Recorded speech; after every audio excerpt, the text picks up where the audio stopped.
beloved Boss Mike Cervera. Si Marcos. Oh, tingnan nyo, mga bobong ano to mga kababayan no? Ito yung mga tahol ng tahol, yan. Sino to? Cayetano, mga kababayan, ano?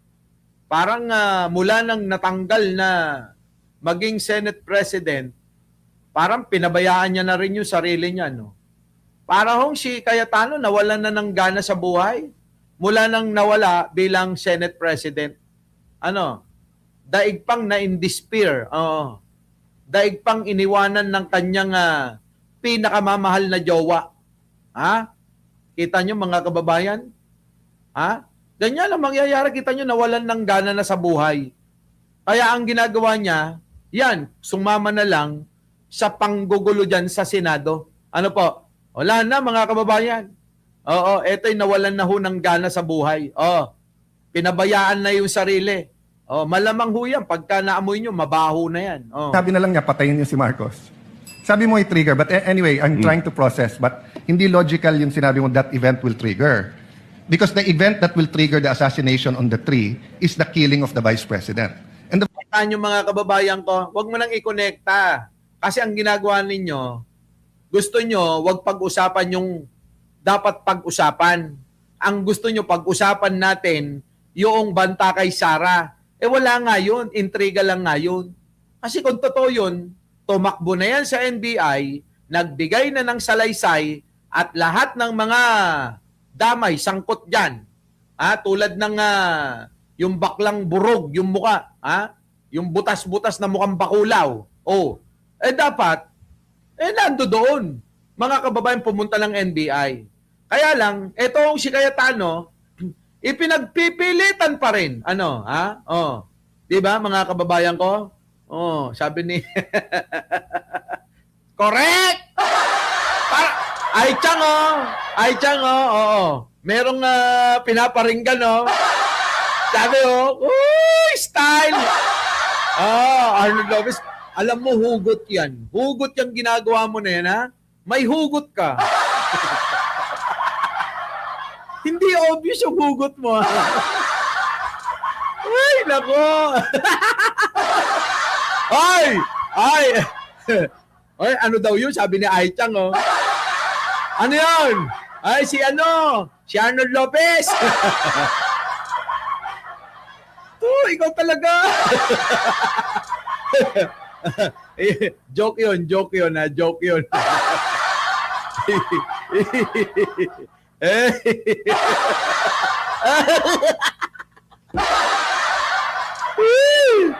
lang yun, ano ba? Ito na.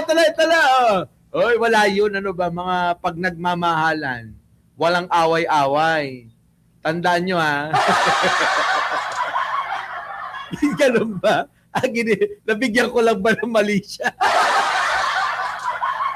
Para kay Lani yun, no? Para kay Lani Cayetano pala. Nako, ewan ko. Alam niyo, pag wala kayong dalawa, malulungkot talaga ako. Nagpapatubo ng balbas para di halata na nabading.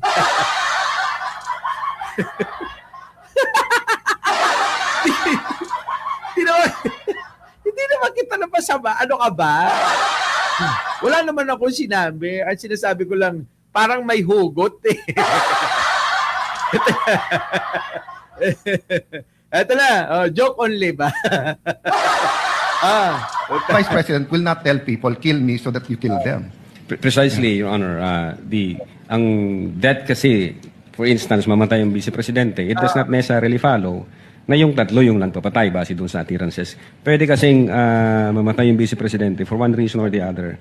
And again, since walang makakalam kung sino ang pumatay dyan, ang impression ng mga tao ngayon, matitrigger ngayon yung instruction. Kung na-trigger yung instruction, pwede na yung sumakay yung iba-ibang grupo, thinking na kahit mabulilyaso ang sisisihin dito, yung Vice Presidente. Kasi nga, may appearances na ginawa ang Vice Presidente in public. from the Tama. point of view of law enforcement, ang gulo nun, Your Honor. Correct. Matter of national security po yun. Diba, mga kababayan, ang galing-galing. Ang galing niyang,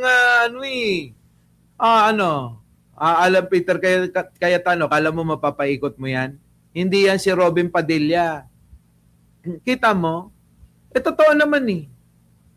Yung pagbabanta ni Sara Duterte at yung sinabi niya Suset Tabor na kapag pinatay siya, paano kung pinatay siya ng mga mapagsamantala? Sino sisisihin? Di ba, mga kababayan? Paano kung hindi naman sila Pangulong Bongbong Marcos at si First Lady ang magpapatay? Ewan ko lang kay Martin Romualdez.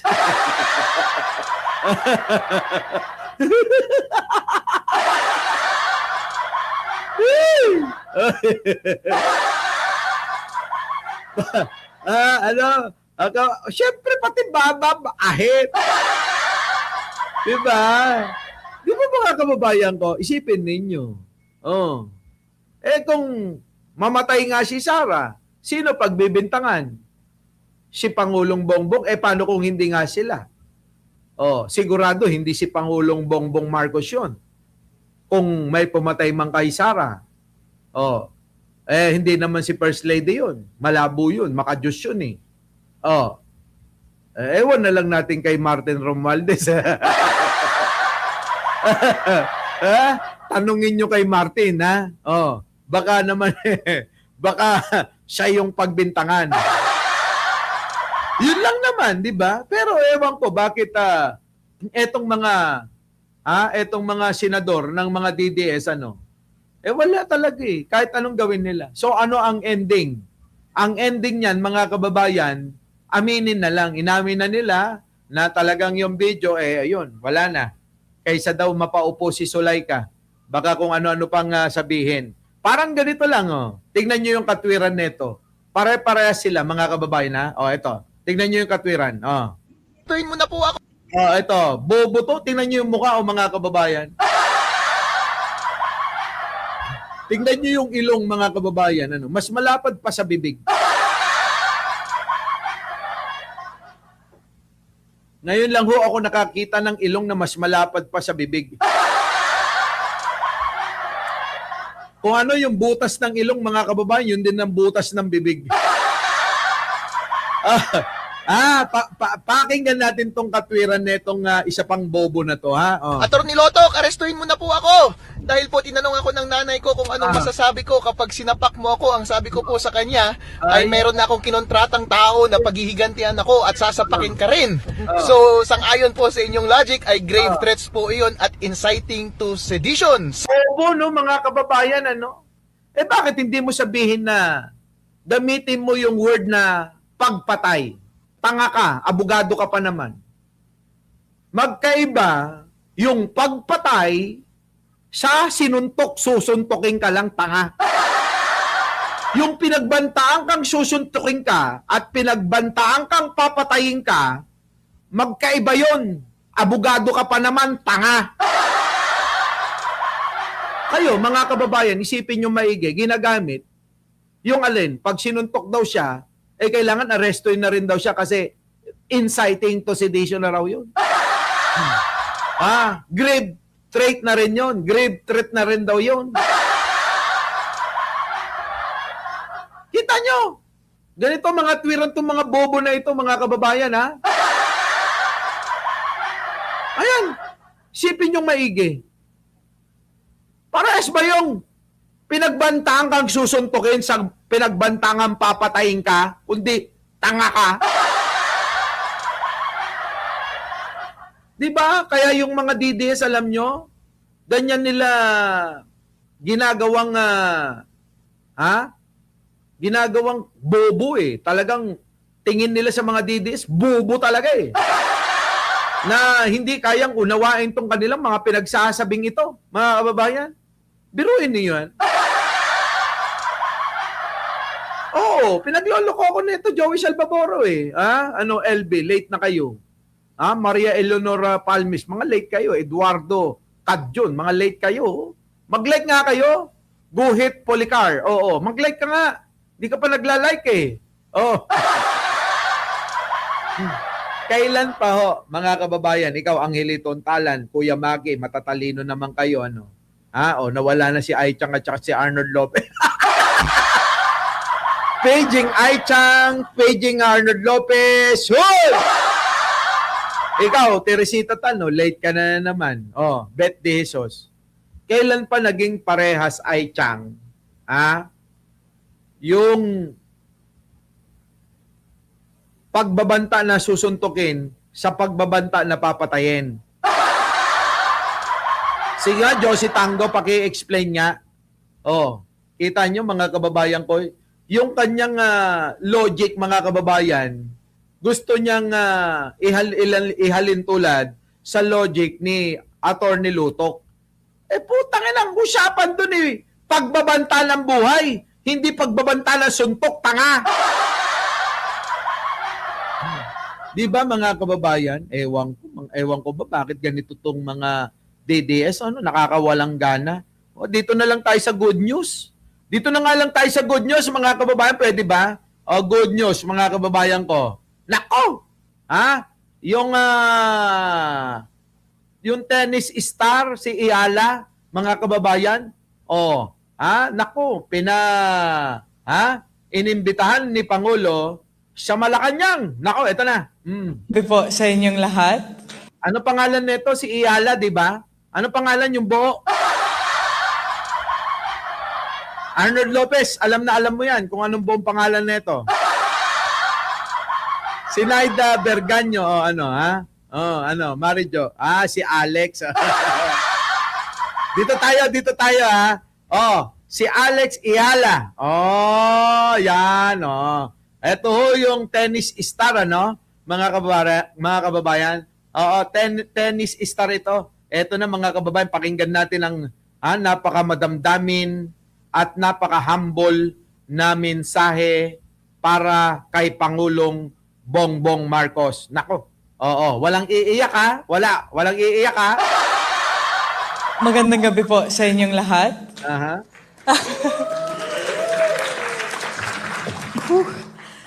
Magandang gabi po, Mr. President and Madam First Lady. Marami pong salamat sa napakagandang pagtanggap sa akin at pagtanggap sa aking pamilya. I have to confess, I normally do not get very nervous when I have to talk. But today is the exception. I am pretty nervous, so thank you. Thank you, Mr. President, for this special honor and for the warm welcome. I never... Ma'am, pogi naiingit na naman yung mga didi. Ay, nako, Arnold Lopez. Baliktad. Idulo mo yung idulo mo yung gitna, ka ba? Idulo mo. Ay, naku, ikaw talaga. Yun nga yung mahalaga dun Ano ka ba, Alicia Duran? Yun nga yung mahalaga dun. Ano ka ba? Ito na. Never in my wildest dreams would I have thought that I would be having dinner here at Malacanang, at the Malacanang Palace next to you and be receiving such kind and genuine words. And I feel very seen. And hearing that come from you, I feel like all the hard work that I've done is seen. All the hours that aren't on TV are seen and validated and appreciated. So thank you so much. Yun.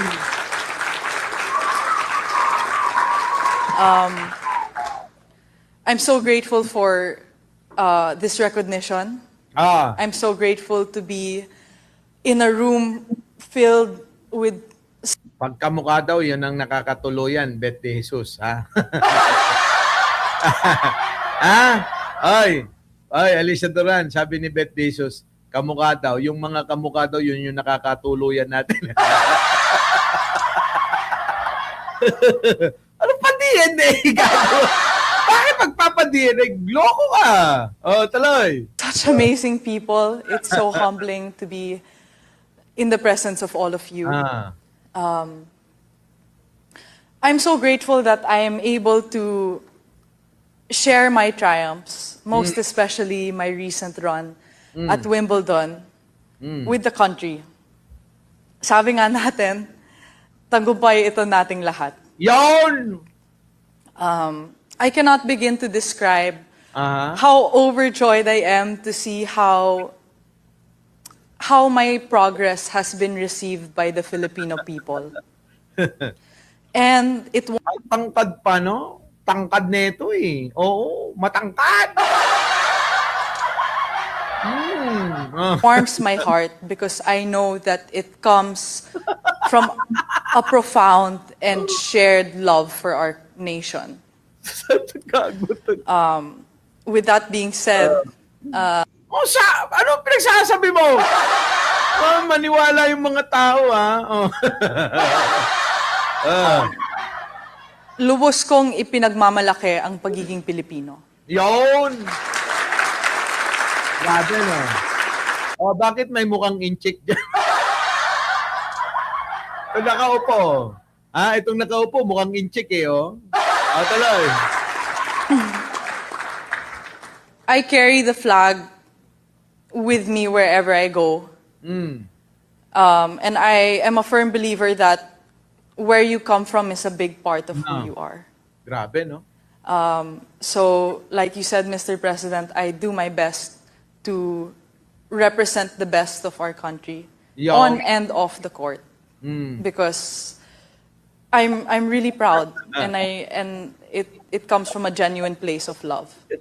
Sabi, pagdating sa higaan, pantay yan. Pantay nga! Ano ka ba? Bagay kay Tristan po. Oo, si Tristan! Oo. So, I promise that I will continue to represent the Philippines in the best way that I possibly can. Ayan. Maraming salamat po. Mabuhay ang Pilipinas. Thank you. Ay, naku, si Pangulong Bongbong yung ngitian mo, ha? Masisira ka dyan. Masisira ka. Yung ngitian, oh. Yung ngitian, kasi naman mga kababayan, biruin nyo, mga kababayan, nag-champion tayo dahil kay Alex sa tennis, mga kababayan. Ang galing, oh. Pag humampas talaga mga kababayan ng raketa, ay, delikado.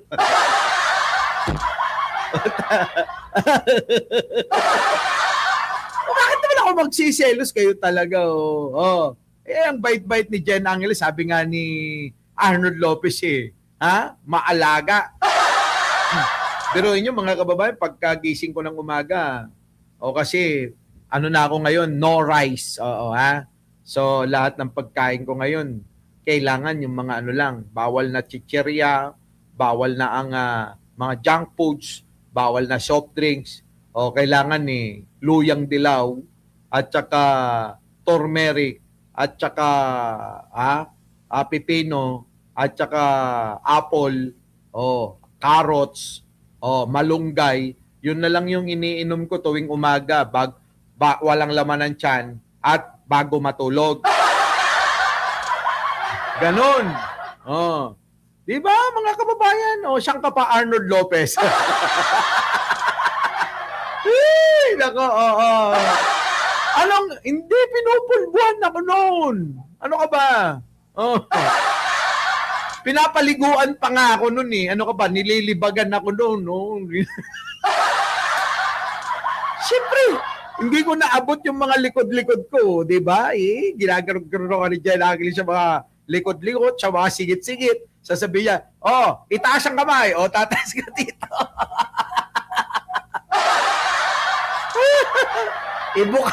Ibuka mo yung mga hita. Ganun, Oh, nakabuka yung itag. sabi ng Beto, gumagano gano'n. Naiilang ako. Sabi ko, huwag kang sasabay na sa pagligo. Teresita tal, ano. Ewan ko. Tige. Thank you, everybody. Ayun na.